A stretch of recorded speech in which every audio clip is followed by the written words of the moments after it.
আমরা বলেছিলাম ইলেকশন কমিশনকে, তুমি আসামকে পারমিশন দিয়েছো উৎসবের জন্য, কিন্তু বাংলার ব্যাপারে যে লোকগুলোর ঘর বাড়ি সব নষ্ট হয়ে গেছে তাকে টাকা দিতে তোমাদের আপত্তি কেন? মিথ্যাবাদী তো এই মিথ্যাবাদী, তার ভাইপোটাও মিথ্যাবাদী। একটা ঝাড়ে আলাদা বাঁশ হতে পারে না, যেমন ঝাড় তার তেমন বাঁশ হয়। 9 তারিখে পারমিশন পেয়েছে আর 12 তারিখে বাজার গরম করছে যে আমাদের পারমিশন দেওয়া হয়নি। পিসি আর ভাইপো দুজন মিলে বাজার গরম করছে। আমি বারবার বলেছি যে ইলেকশন কমিশন আমাদের নতুন কনস্ট্রাকশন করতে দেওয়ার পারমিশন দিচ্ছে না, সেটা চিঠিতে নেই। ইলেকশন কমিশনের থেকে যে অ্যাপ্রুভালটা দেওয়া হয়েছে, আমি রাজভবনের বাইরে থেকে দাঁড়িয়ে 8 তারিখ কী বলেছিলাম, 9 তারিখ কী বলেছিলাম, যে নতুন কনস্ট্রাকশন করার, নতুন বাড়ি নির্মাণের ক্ষেত্রে পারমিশন দেয়নি, ক্ষতিপূরণের ক্ষেত্রে দিয়েছে। 31শে মার্চ উত্তরের 3 জেলায় যে ঝড় উঠেছিল তার ঝাপটা আছড়ে পড়েছে রাজনীতির জগতেও। গত কয়েকদিন উত্তরবঙ্গে প্রচারে গিয়ে একাধিকবার দুর্গতদের আর্থিক ক্ষতিপূরণ দেওয়ার ব্যাপারে নির্বাচন কমিশন অনুমতি দিচ্ছে না বলে অভিযোগ তোলে তৃণমূল।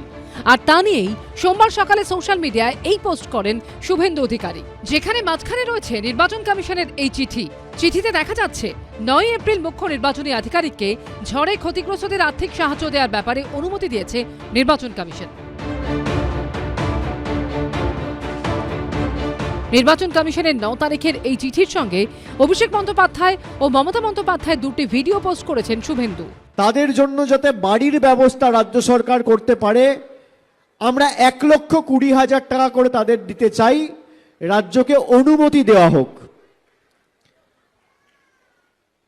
নির্বাচন কমিশন সেই অনুমতি দিল না। জলপাইগুড়ি আলিপুরদুয়ারের দুর্যোগে প্রধানমন্ত্রী এলেন, স্বরাষ্ট্রমন্ত্রী এলেন, কই একবারও তো দুঃখীদের কথা বললেন না, শুধু রাজনীতির কথা বলে গেলেন।